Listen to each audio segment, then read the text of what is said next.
What if I told you that mercy ruins more men than malice ever could? That the reason most people never rise is not because they're weak, but because they refuse to be ruthless when life demands it. Every day, good men destroy themselves in the name of kindness. They tolerate disrespect to keep the peace. They forgive betrayal to avoid guilt. They help people who would never help them back. And they call it virtue. But it's not virtue, it's fear.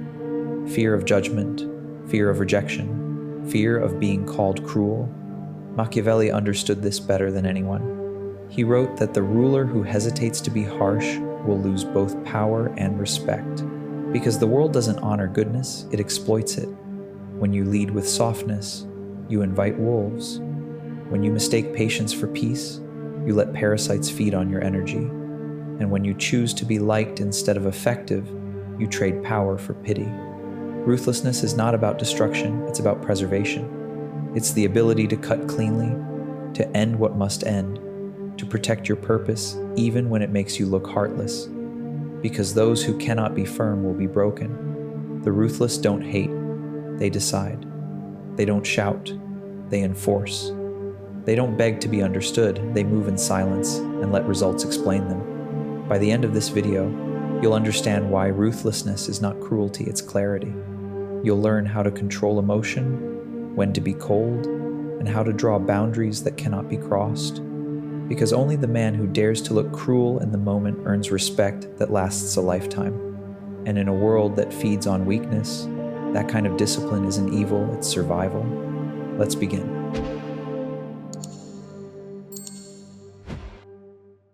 The downfall of most men doesn't come from hatred. It comes from kindness misplaced. The world tells you to be patient, to be forgiving, to always see the best in others. But Machiavelli would laugh at such advice, because he knew what the modern man has forgotten: uncontrolled kindness is not virtue. It is vulnerability dressed as morality. Think of your own life. How many times have you said yes when every part of you wanted to say no? How many times have you accepted disrespect just to avoid conflict? How often have you kept quiet to keep the peace?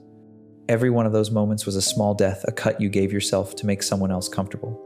People rarely destroy you through force. They destroy you through guilt. They'll call you heartless if you stop helping, arrogant if you stop explaining, selfish if you stop sacrificing. But what they're really saying is this: you stopped serving my comfort. The weak hide their manipulation inside morality. They will never take your energy by theft. They'll make you hand it over proudly, thinking you're doing the right thing. The ruthless man sees through this illusion. He understands that every act of unnecessary mercy builds a world that feeds on him. He knows that you cannot protect the good by rewarding the bad. You cannot build peace by enabling chaos. So he makes the cut early, coldly, without apology.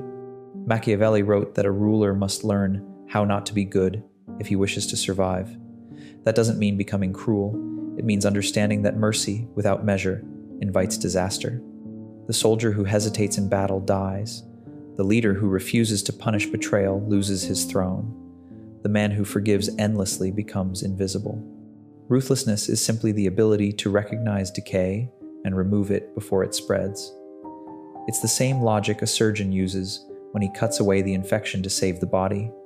The same clarity a general uses when he sacrifices one position to win the war. You don't do it because you enjoy it. You do it because it must be done. The world has trained you to believe that softness makes you human, but real humanity requires strength. You cannot protect anything if you cannot say no. You cannot lead anyone if you cannot confront. You cannot love deeply if you cannot draw blood when needed. Look around. The kindest people you know are often the most exhausted. They carry everyone's burdens and receive no loyalty in return. They have mistaken martyrdom for meaning. The ruthless are different. They don't bleed to prove goodness. They protect their energy like a king guards his gold. Every act of kindness is deliberate, earned, and measured. So ask yourself, how much of your life has been wasted trying to be understood by people who benefit from your confusion? The day you stop explaining yourself is the day your strength begins. Because kindness without limits is a weapon turned inward, and the first step toward power is to stop being your own executioner. Cruelty has always been misunderstood. The weak see it as evil, the wise see it as a tool. The truth is that cruelty, when used correctly, is mercy in disguise. It's the discipline to inflict short-term pain to prevent long-term collapse. Machiavelli called this necessary cruelty, the act that looks harsh today but preserves order tomorrow. Look at nature. The lion does not apologize for the hunt. The storm does not feel guilty for destroying the weak tree. Nature understands balance. What must die, dies.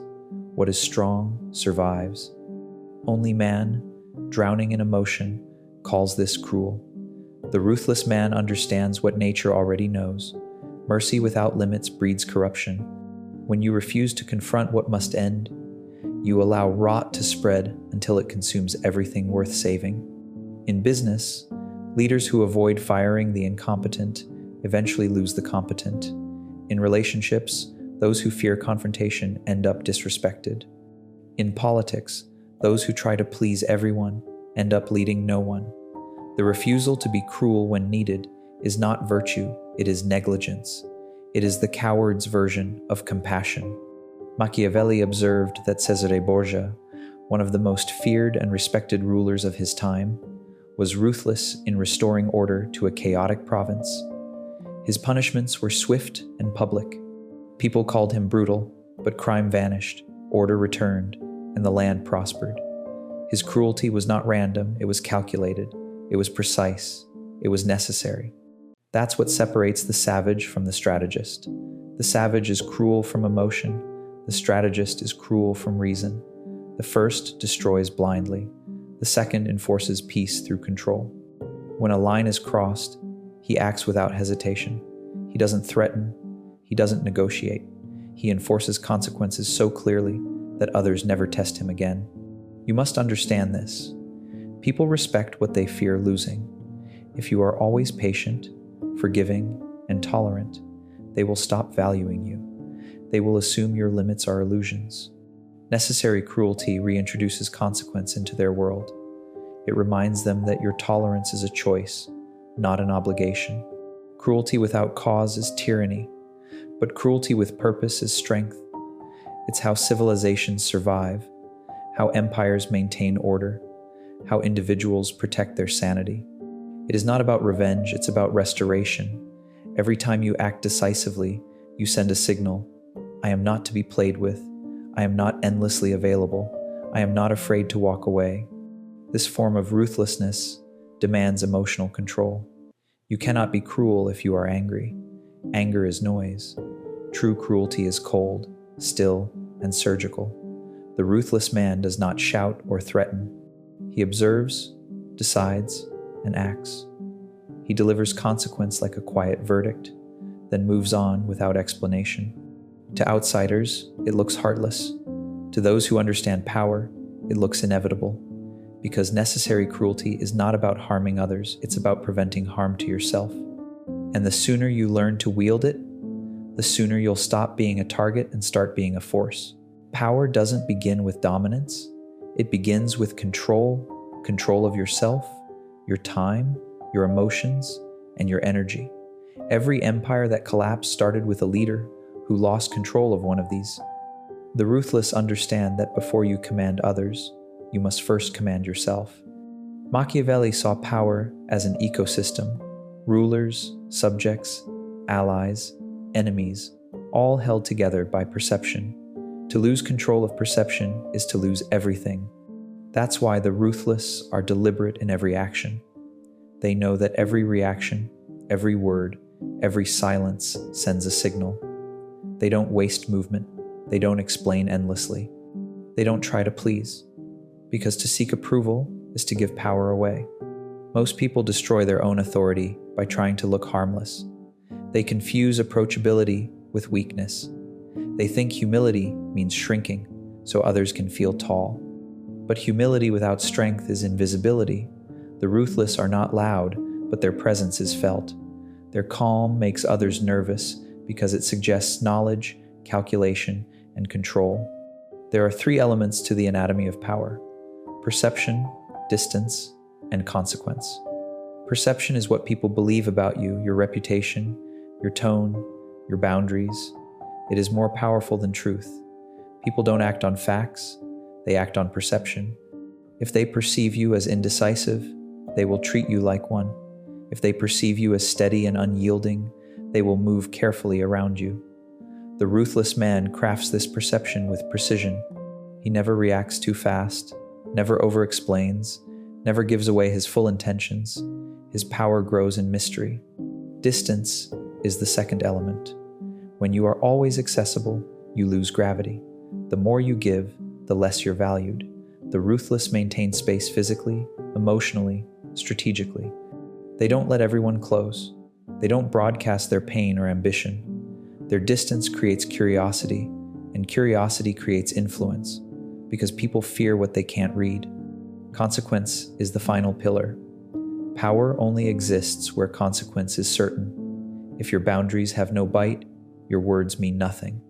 The ruthless enforce every standard quietly, consistently, and without apology. Once you've shown people that your no is final, your silence is dangerous, and your limits are real, they start policing themselves around you. That's real control, not through force, but through anticipation. The ruthless understand this psychology better than anyone. They don't chase loyalty, they create it by establishing cost. They don't demand respect, they design conditions where disrespect feels dangerous. Machiavelli wrote that it's better to be feared than loved if you cannot be both, because fear ensures compliance when love fades. It's not about terror, it's about certainty. In the end, power is not about dominance, it's about discipline. The man who can master his own impulses will eventually command the impulses of others. The one who controls his emotions controls the battlefield.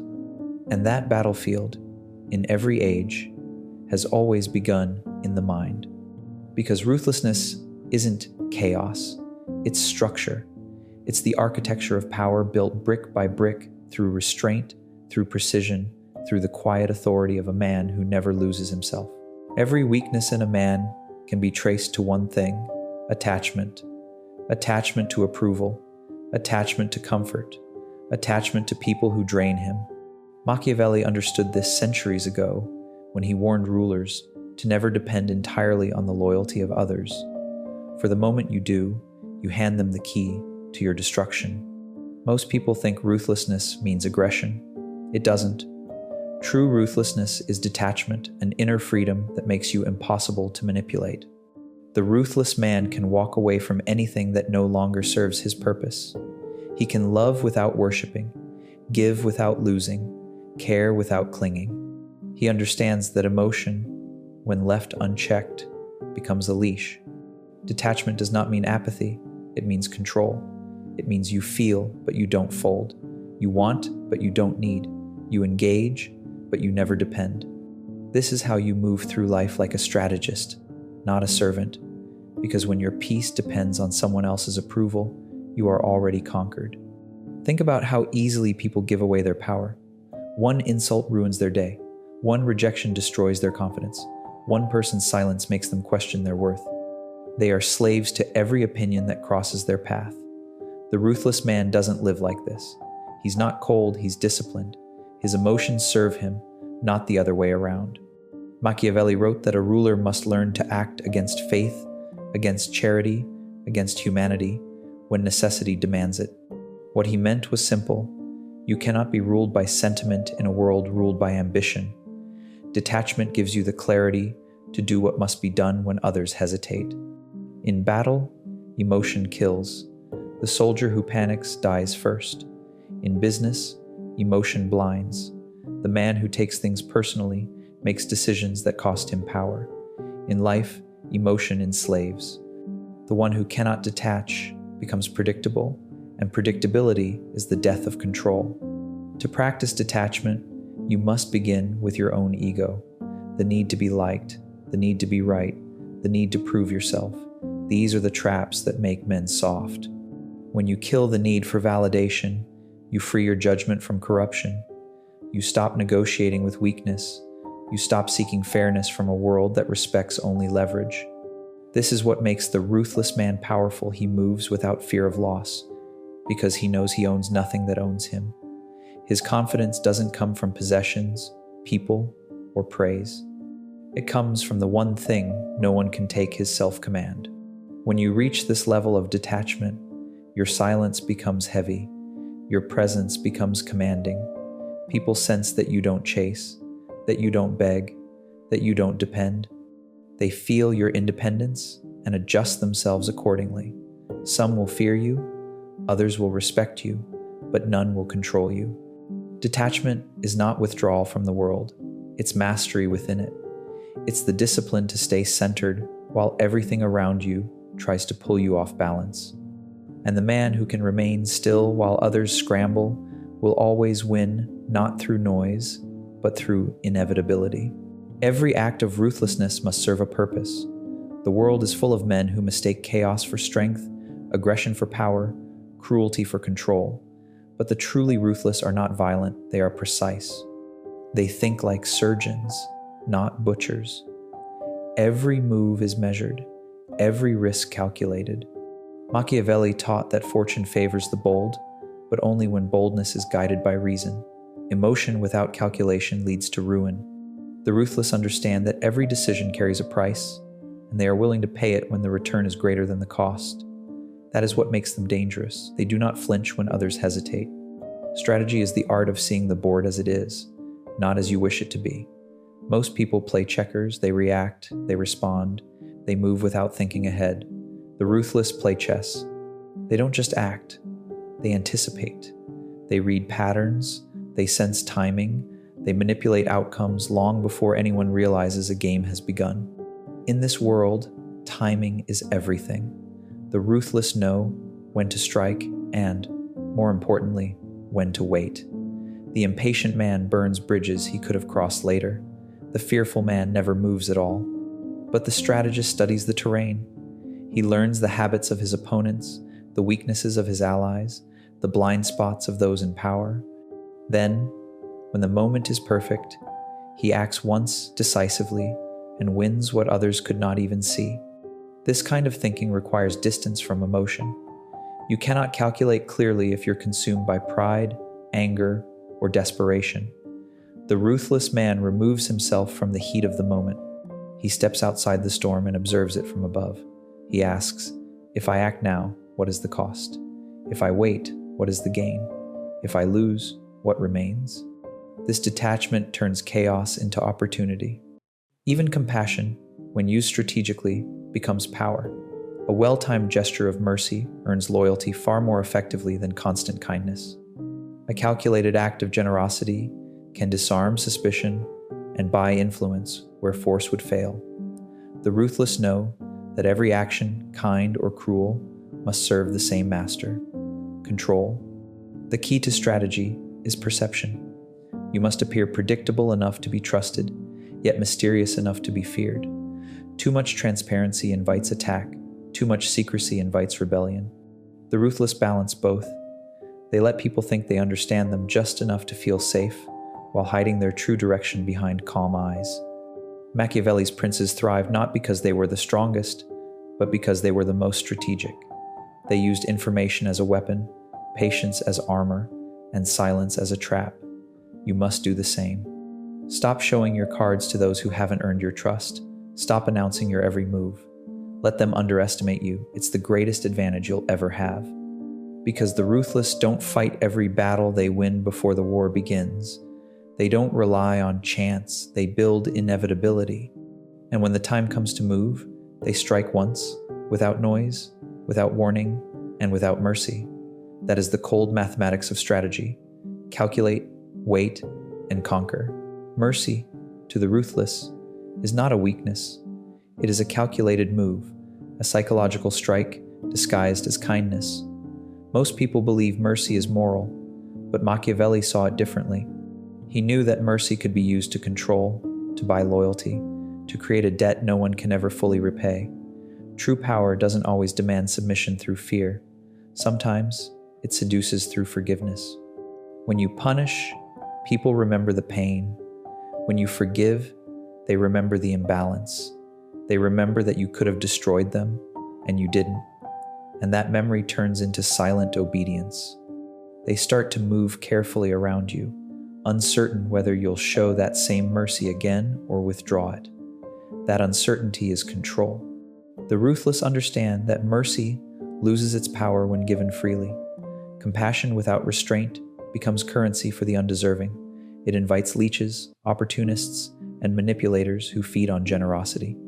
That's why mercy must be rare. It must be felt like a reprieve, not a guarantee, something that costs you nothing but reminds others of their dependence on your tolerance. Machiavelli advised rulers to appear merciful, but never to let mercy endanger stability. The lesson is timeless. Never be kinder than your position allows. Mercy that weakens your foundation is not virtue, it's vanity.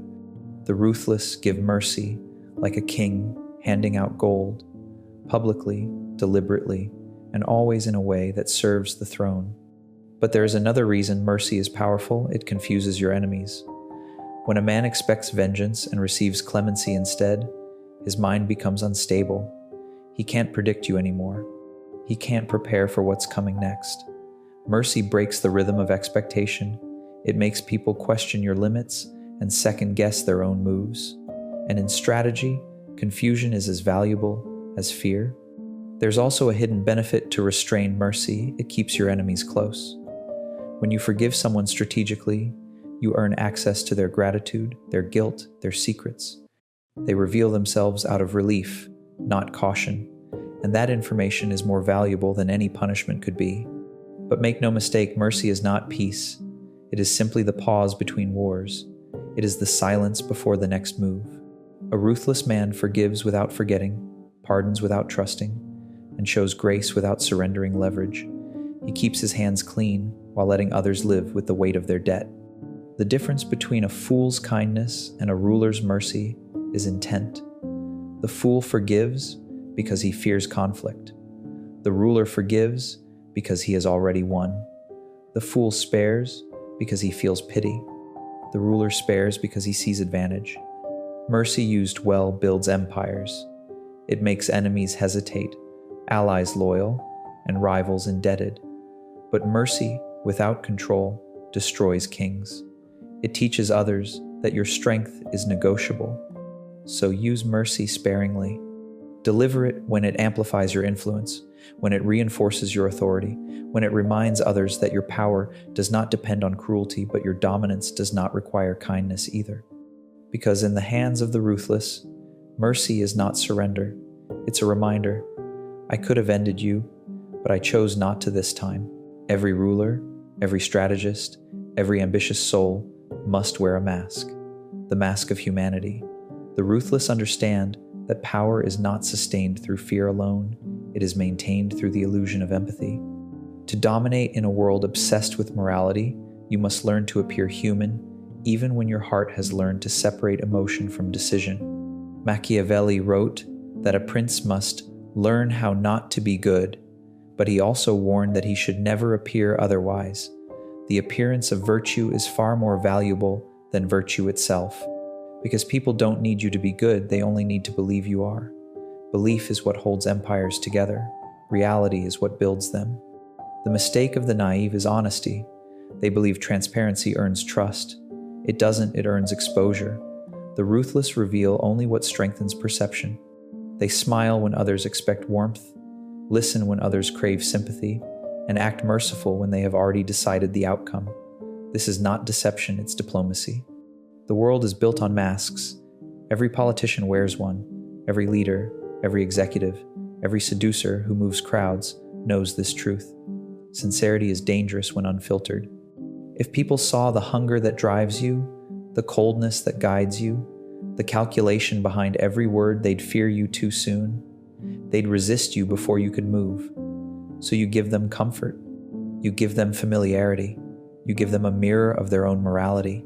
But behind that mask, your mind remains sharp, untouched by sentiment. You learn to separate appearance from intent. To the world, you are patient, generous, calm.